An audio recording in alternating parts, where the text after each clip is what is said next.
Donc je me présente, je suis Lionel Husson, je suis le directeur de Spark Archive. Spark Archive est adhérent de l'association eFutura et je suis animateur du groupe de travail RGPD au sein de cette association. Avec moi sur scène, donc Christiane Ferralschul, avocate associée du cabinet Ferralschul Sainte-Marie et présidente du Conseil national des barreaux, qui fait l'honneur de sa présence sur les aspects juridiques qui sont importants autour du RGPD. Et on aura un échange de questions-réponses pour des cas concrets. Et également Laurent Prével, qui est consultant et président de l'association eFutura, association sur la transition numérique, qui a un stand que je vous invite à aller voir. Le sujet de la conférence, c'est un peu le RGPD. Pourquoi ? Parce que le RGPD, c'est maintenant. Ça fait bientôt 2 ans que ça a été rédigé, publié. Donc, c'est pas vraiment une surprise.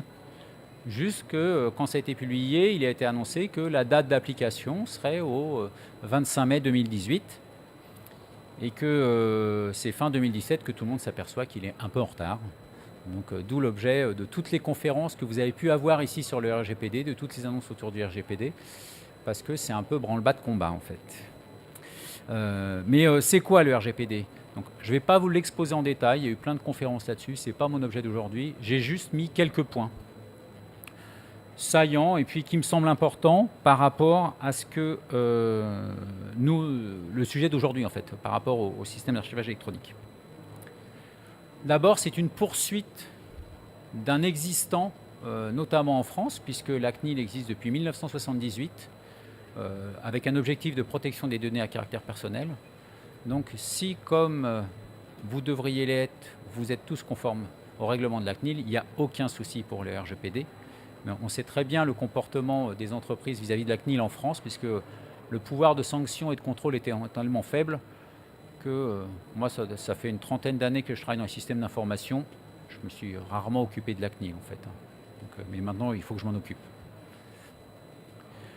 Le deuxième, c'est que un changement important pour nous, en France en tout cas, c'est que ça supprime les formalités préalables.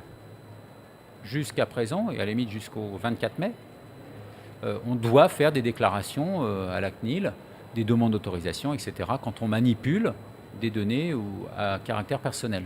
Ce ne sera plus le cas avec le RGPD. Si vous le faites, c'est que vous êtes conforme au règlement. À vous de prouver que vous êtes conforme au règlement. Donc c'est vraiment un renversement de tendance et d'organisation de mise en œuvre. L'autre point, c'est que c'est un règlement européen. Donc il s'applique dans tous les pays de l'Union et pas que, on va voir. Qu'il n'y avait pas besoin de transposer ça, de le traduire, etc., dans le droit national, puisque ce n'est pas une directive, c'est vraiment un règlement. Donc tous les adhérents de l'Europe doivent appliquer ce règlement. Et puis, ça remplace les lois préexistantes en termes de protection des données. Alors souvent, en France, ça les complète, puisqu'il y avait un passif existant assez important, en fait. Tout ça pour dire qu'avec ce qui existait précédemment en France, on n'est pas devant une révolution normalement. On devrait avoir des morceaux de préparés, une conscience préparée à l'arrivée du RGPD chez nous. Juste un rappel, certaines personnes parlent de GDPR, c'est l'acronyme en anglais. Puisqu'en France, on parle de règlement général sur la protection des données, en anglais, General Data Protection Regulation.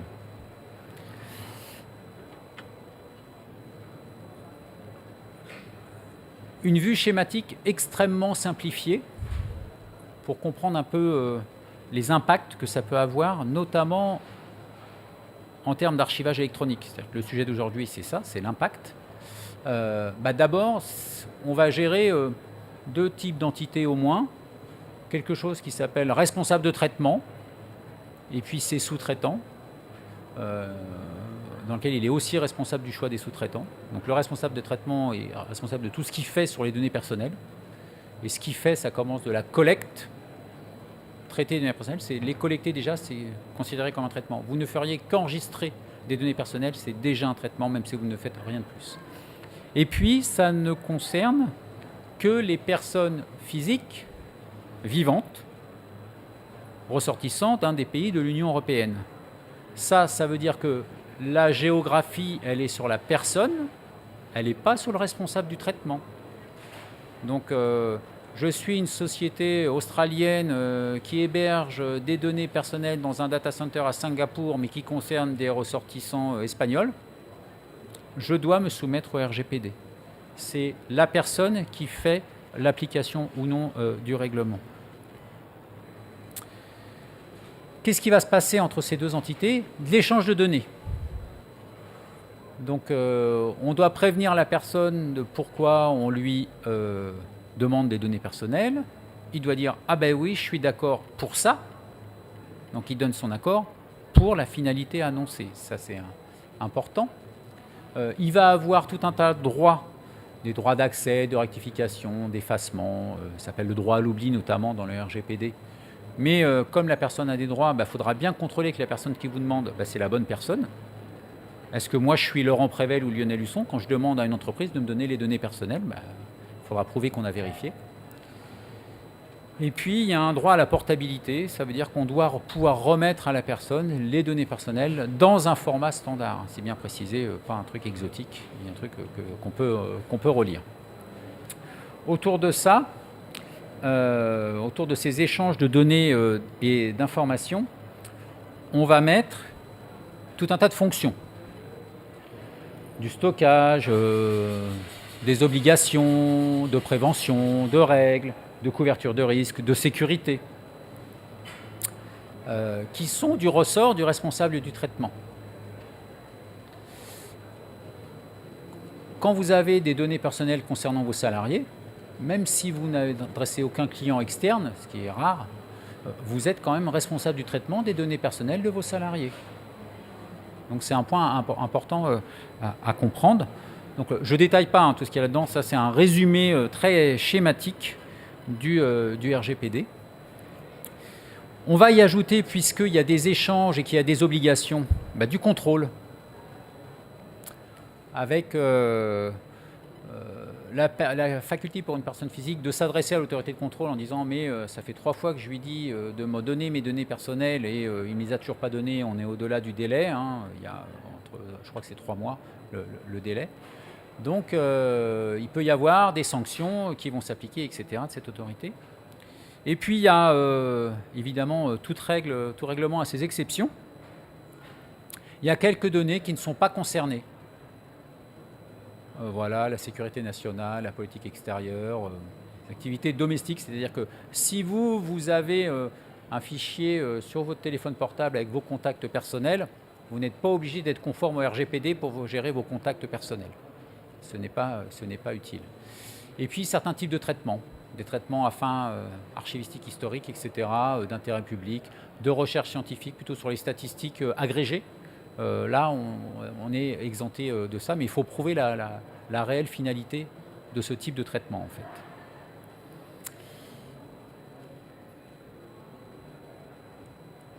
Ça, c'est la fable, la CNIL, le RGPD et les archives électroniques. Donc, ce qui se passe, c'est que depuis au moins 2005, la CNIL a publié des informations sur l'archivage électronique des données personnelles. Il y a notamment des délibérations qui existent, qui datent d'octobre 2005. J'ai dit 2013 parce que c'est le 2005-213, la délibération, qui aborde ces points sous différents aspects qui sont assez intéressants. La CNIL parle de devoir de mémoire, de droit à l'oubli, parle aussi de garantir des durées de conservation distinctes selon les catégories de données, qui peuvent être, par exemple, séparées selon les distinctions classiques qu'on trouve en archivage. Ces distinctions ont été reprises par la CNIL à l'époque. Des archives courantes, par exemple, ce que je suis en train de traiter, il y a un exemple qui dit, par exemple, le prospect, je vais pouvoir garder ces données 3 ans après le dernier contact, mais après, comme il n'y a pas de finalité autre, si j'ai jamais plus de contact avec lui, je dois détruire. Les durées intermédiaires, les archives intermédiaires, c'est la durée de la relation contractuelle.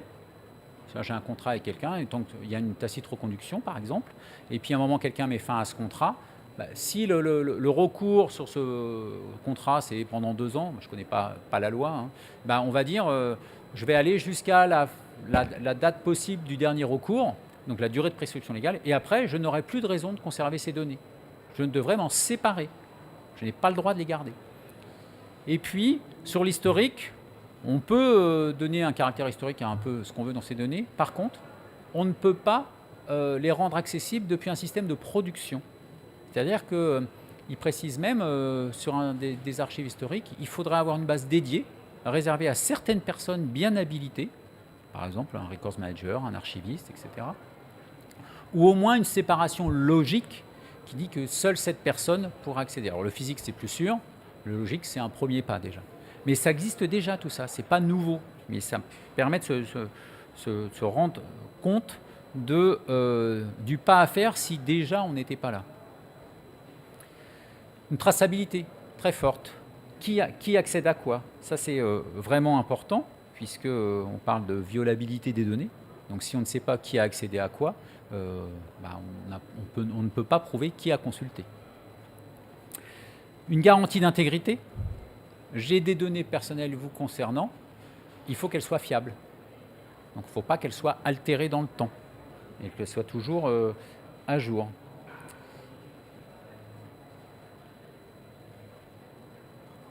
De l'anonymisation, vous en parlez déjà à l'époque. Si vous avez besoin de conserver, je ne sais pas moi, si je veux faire des statistiques sur l'âge des personnes, le sexe des personnes présentes dans cette conférence, je n'ai pas besoin d'avoir leur nom, prénom. J'ai besoin d'avoir certaines caractéristiques, mais pas le reste. Donc je peux anonymiser qui était présent pour exploiter statistiquement l'échantillon en fait, de personnes présentes selon les axes que je veux analyser. Et enfin, il parle d'anticipation.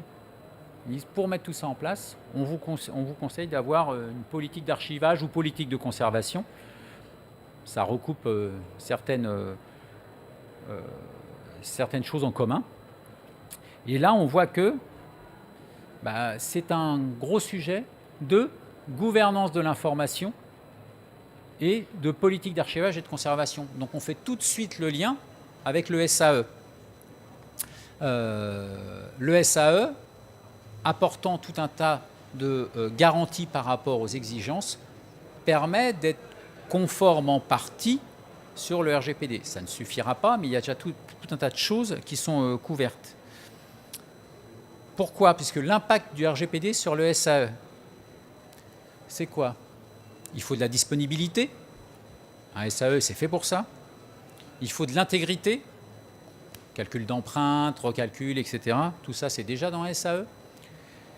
De la confidentialité, du respect des droits, qui regarde, etc. De la traçabilité. Toute modification doit être tracée. Et là, on retrouve typiquement vraiment les impacts du RGPD, on les retrouve dans la conception même d'un SAE à ce jour. Et puis, de l'authentification, puisqu'il faut savoir vraiment être sûr de la personne qui est connectée au système. On parle beaucoup de sécurité du coup. Et la sécurité du traitement, c'est un article, du RGPD, c'est l'article 32. Je l'ai coupé parce qu'il est assez long. Il dit, compte tenu de l'état des connaissances, etc., il faut garantir un niveau de sécurité adapté au risque et selon les besoins. Et là, il y a quelques besoins qui sont cités. On dit, peut-être qu'il faut pseudonymiser,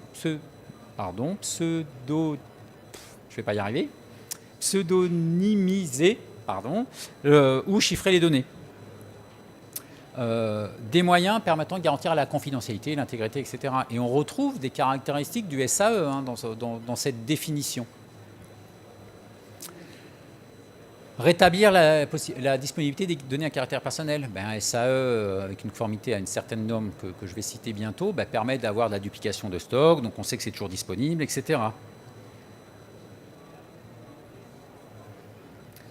Et puis, de procédure. Donc on dit procédure, documentation, etc.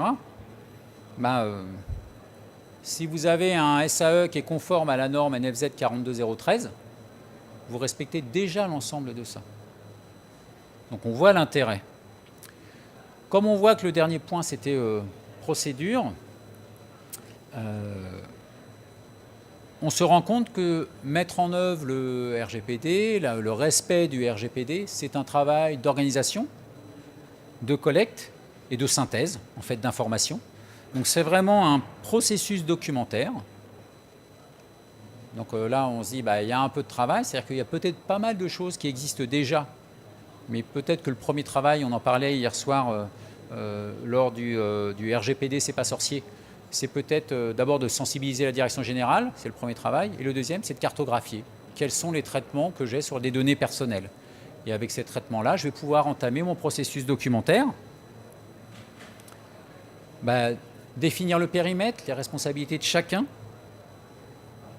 lister les menaces, le niveau de risque brut, puisqu'on a risque de sanctions. Donc il faut regarder quelles sont les menaces qui me font risquer ces sanctions. Comment je peux atténuer ça? Comment je peux rendre ces menaces non pertinentes dans mon cas ou les rendre infaisables?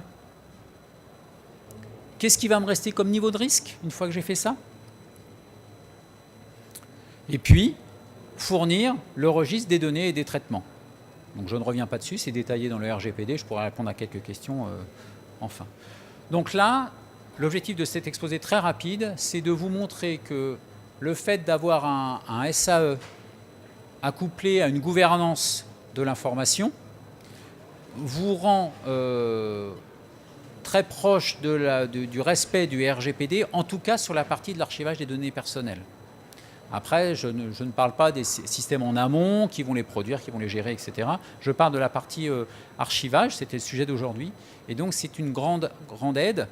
L'intérêt d'un SAE aussi, c'est que dans le RGPD, il y a beaucoup de traces à avoir et à garder. Et archiver des traces, c'est pouvoir rendre des traces conformes à ce qui s'est passé à ce moment-là. Donc, c'est vraiment un point très, très important. Pour rendre ça plus concret, je vais poser quelques questions à nos intervenants. Si je fournis un système d'archivage in situ ou en prestation, parce que peut-être que il y a différents types de réponses, mais que je ne fais que recevoir des données ou des documents d'un client, à la limite, je ne sais même pas ce qu'il me donne à archiver, à conserver. Est-ce que moi, je dois lui demander s'il y a des données personnelles à l'intérieur ou pas? Ou est-ce que je peux m'affranchir de ça? Merci. Bonjour à tous, tout d'abord. Alors, il est très rare, tout d'abord, à partir du moment où on vous transmet des données, qu'il n'y ait pas de données personnelles, puisqu'il suffit d'un nom et d'un prénom pour que le fichier inclut des données personnelles. Normalement, les choses sont traitées dans le cadre du contrat qui vous lie, puisque vous êtes sous-traitant dans l'exemple que vous me donnez.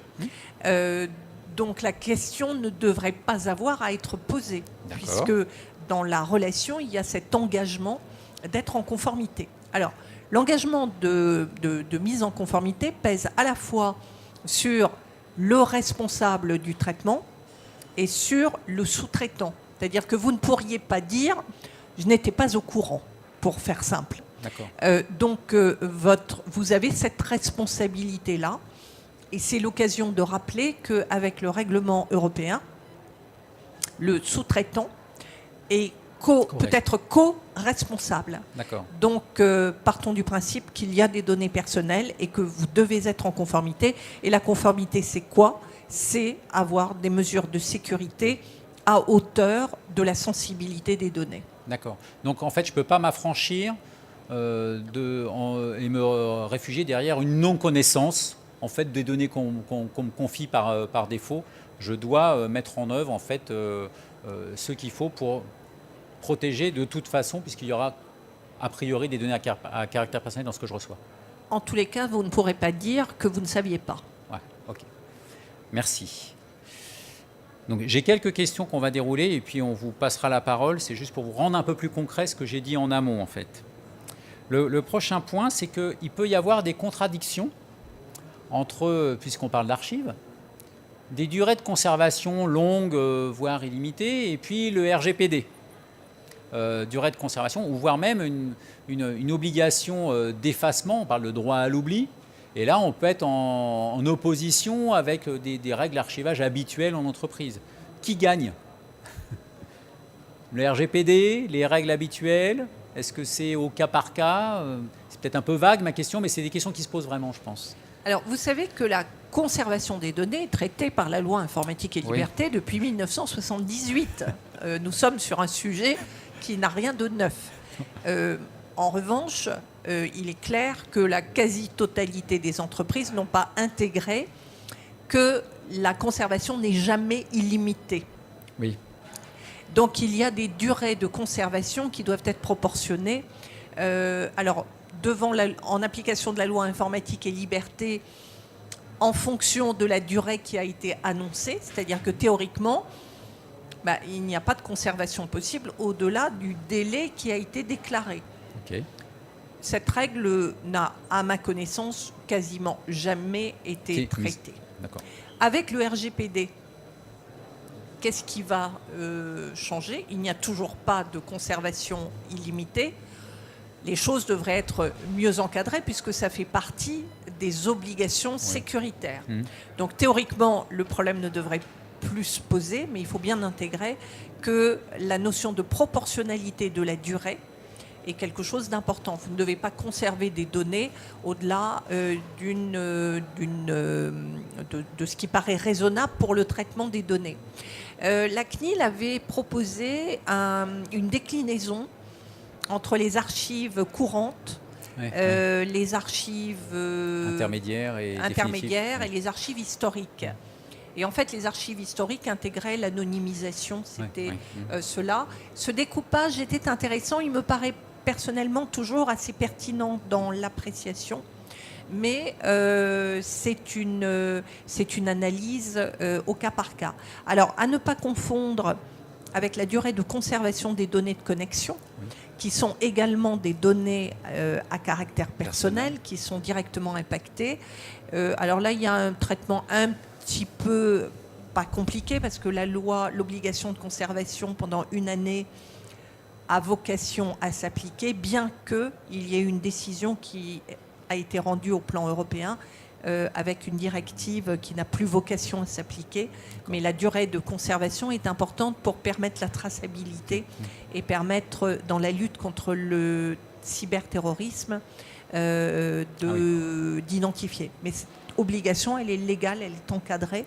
Le reste, c'est de la conservation liée aux besoins du traitement concerné. En fait, donc, pour résumer, si j'ai bien compris la réponse, le RGPD m'oblige à regarder quelle durée de conservation j'ai selon le type de données. Et si je ne le faisais pas avant, si j'avais des durées qui étaient, je sais pas, empiriques, etc., là, je dois en fait regarder la finalité en fait, de conservation de la donnée et me dire, ça, en fait, réellement, j'en ai besoin pendant 10 ans parce que ça, d'un point de vue juridique, légal, etc., c'est 10 ans. Donc, je vais limiter à 10 ans. Et puis ça, c'est peut-être 15 ans. Et ça, c'est 5 ans, etc. Donc, en fait, il n'y a pas affrontement entre des règles de conservation archivistique et le RGPD. Il y a vraiment une fusion entre les deux. Je pense que la règle à retenir, oui, vous avez raison, c'est bien résumé, mais la règle à retenir, c'est que vous ne pouvez pas conserver indéfiniment des données. Okay. Ensuite, ce qu'on vous demandera, c'est de justifier du niveau de sécurité adapté et d'une durée de conservation pertinente par rapport aux besoins que vous avez exprimés, par rapport à la finalité. Ok, merci. Après, il y a le droit d'accéder à l'information. Moi, je suis sous-traitant et je vais archiver des données d'un responsable de traitement qui me sous-traite ça. Et il y a une personne physique qui veut accéder à ces données. Je ne sais pas comment elle sait que c'est moi qui les conserve directement. Est-ce que je dois répondre directement à cette personne ou elle doit passer par le responsable de traitement? Alors, le contrat, on revient toujours au contrat qui doit encadrer les choses. Logiquement, le sous-traitant doit répercuter la demande qu'il reçoit au responsable de traitement qui lui-même a l'obligation de renseigner la personne, puisque toute personne a le droit d'accéder aux informations la concernant. Et ça, c'est pas Donc nouveau. la logique, ce n'est pas nouveau, nous sommes dans l'entérinement d'une règle. Alors vous soulevez un point important, c'est que le règlement européen, pour l'essentiel, harmonise au plan de l'Union européenne des règles que nous connaissons depuis 1978. Ben oui. Mais ayant dit ça, si le sous-traitant ne répondait pas au seul motif qu'il n'est pas directement l'interlocuteur, il pourrait se retrouver en faute. D'accord. Donc on peut imaginer qu'à défaut de réponse du responsable du traitement, le sous-traitant puisse être sollicité. Mais la logique veut qu'on remonte vers le responsable du traitement. Ok, merci. Et puis une dernière question concrète, avant peut-être d'autres questions de la part de Laurent, un peu plus large que ce que je m'attelle à réduire. En dehors de me couvrir, moi, en tant que sous-traitant, sur la violation de l'information, parce que c'est quand même la partie principale, on voit au niveau sanctions, etc., est-ce qu'il y a d'autres aspects majeurs du RGPD qui me concernent ? Vraiment majeurs, quoi, en dehors de ça. Si je me protège déjà d'un point de vue sécurité, est-ce que j'ai déjà fait un gros pas par rapport à ce qui est attendu de moi, sous-traitant, par rapport à mon responsable de traitement ? Mais je pense que la principale différence avec avant, c'est justement que le sous-traitant remonte au niveau de la co-traitance. Je ne veux pas avoir un discours anxiogène, mais c'est terminé l'époque où on pouvait dire j'ai appliqué ce que m'a demandé le responsable de traitement sans vérifier mes propres obligations. Et vous avez d'ailleurs aussi bien sur le site de la CNIL qu'au niveau du RGPD le rappel des garanties que le sous-traitant doit assurer. Donc oui, vous êtes tenu de mettre en place des mesures de sécurité, mais les mesures de sécurité doivent être proportionnées à la sensibilité des données. Donc on viendra vous rechercher votre responsabilité si le niveau de sécurité est jugé insuffisant. D'accord. Et vous ne pourrez pas vous retrancher derrière le fait que c'est ce qui était convenu dans le contrat. D'accord. Donc vous ne pouvez pas faire comme si vous étiez uniquement un coffre-fort, en d'autres termes. Et l'idée est de sécuriser, parce que je pense qu'à travers ce que je dis, vous pouvez avoir le sentiment de dire, bon, ça y est, on prend des grosses responsabilités. Tout le monde est responsable. Tout le monde est responsable, y compris celui qui communique ces données. Il faut être conscient de ça. C'est le pas en avant qui est fait avec le RGPD. C'est la sensibilisation et la responsabilisation de tous les acteurs.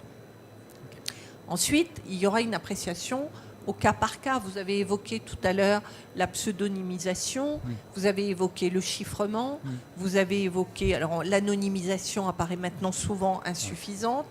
Maintenant, c'est comment j'accède à ces données. Est-ce que c'est normal que je conserve toutes ces données ?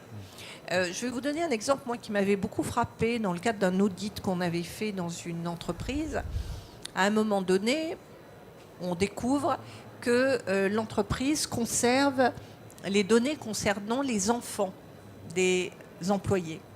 Donc il y avait le prénom, il y avait la date de naissance, des informations liées à le sexe, des informations de ce type. Et la réaction était, mais pourquoi est-ce que l'entreprise a ce fichier ? Et en fait, c'était tout bête. C'était l'arbre de Noël, et pour être sûr d'offrir un cadeau correspondant à l'âge. Donc, il y avait une justification, sauf que cette information qui permettait de savoir si le parent était divorcé ou pas, si le gamin avait des sœurs, des frères, etc., n'avait pas besoin d'être partagée et nécessitait une précaution complémentaire. Le comité d'entreprise en avait besoin, mais pas tout le monde. Donc, il n'y a pas de mauvaise intention. Il y a juste une responsabilisation sur le fait que cette information ne devait pas être partagée par tous. Ok, merci. Laurent, tu veux peut-être compléter par quelques questions ouvrant un peu plus le débat, peut-être ? D'abord, je voudrais saisir l'occasion pour remercier Christiane d'être avec nous, parce que, à chaque fois, je pense que c'est enrichissant. Tout le monde prend plaisir à partager cette compétence. Alors, je ne voudrais pas non plus priver la salle de questions. Moi, j'en avais une sur Lionel a parlé de règles, il a parlé de conformité, Alors, est-ce qu'il y a ou est-ce qu'il y aura, parce que je ne suis pas, moi, un grand spécialiste forcément du RGPD, est-ce qu'il y a une notion de certification dans ce domaine et du coup, si ça existe ou s'il y a des processus qui s'en rapprochent, comme on est sur un règlement européen, est-ce qu'on est sûr que tous les pays sont vraiment à égalité? Est-ce qu'il n'y a pas des trous dans la raquette? Est-ce que je n'ai pas intérêt à aller me faire certifier plus à l'Est et revenir? Enfin, voilà. Alors, vous êtes dans ce qu'on appelle le forum shopping. Forum shopping. Alors, bien justement, ce petit jeu s'arrête le 25 mai 2018 parce que précisément, le règlement européen a une double particularité. Le règlement européen est d'application directe dans tous les pays. C'est-à-dire qu'il n'y a pas un pays de l'Union européenne qui échappe au règlement européen. Cependant, comme toujours, il y a des exceptions. Donc, dans un certain nombre de domaines, notamment le droit social, le pays a le droit de prévoir des règles plus restrictives. Donc, on va trouver dans certains pays des obligations de conservation différentes, par exemple, pour les fichiers liés aux employés. Donc, vous pourrez trouver plus sévère, mais vous ne trouverez pas le règlement européen est d'application uniforme. La deuxième particularité de ce règlement, c'est qu'il est d'application que c'est ce qu'on appelle un champ d'application extraterritorial. Vous ne pourrez pas aller vous réfugier en dehors de l'Union européenne, j'allais dire à l'étranger, en dehors de l'Union européenne, parce que dès lors que vos données concernent des citoyens européens, vous êtes rattrapé par le texte. Donc, vous êtes encerclé. Laurent. Alors, est-ce que j'ai une certification? Est-ce que j'ai une certification quelque part qui m'assure que Spark Archive gère mes données correctement, par exemple? Alors, j'oublie cela. On bascule dans ce que j'ai appelé la responsabilisation. Ça veut dire que on va vers la compliance et on va vers ce qu'on appelle l'accountability. L'accountability, c'est un terme que M. Toubon n'aimerait pas, mais qui en fait la responsabilisation du chef d'entreprise. Je pense que ce qu'il faut comprendre, et je trouve que cette philosophie est intéressante, c'est que les chefs d'entreprise, et par délégation tous les responsables de traitement, ont vécu ce qu'on appelle une obligation de sécurité de moyens. Donc, ça voulait dire qu'il y avait une appréciation au cas par cas. Une obligation et une responsabilité de même ordre que celle que vous avez lorsque vous faites cambrioler, que vous avez l'assurance en face de vous qui vous dit « mais vous êtes sorti en claquant la porte, mais est-ce que vous avez bien mis vos objets de valeur dans le coffre-fort ? Est-ce que vous avez fermé les volets ? Est-ce que vous avez pris les précautions usuelles pour éviter cette situation ?» Même chose, dans l'entreprise, on va vérifier ces niveaux de sécurité. Dans l'entreprise, qu'est-ce qui se passe ? On est passé de l'obligation de sécurité de moyens, donc une appréciation au cas par cas, à une obligation de sécurité encadrée.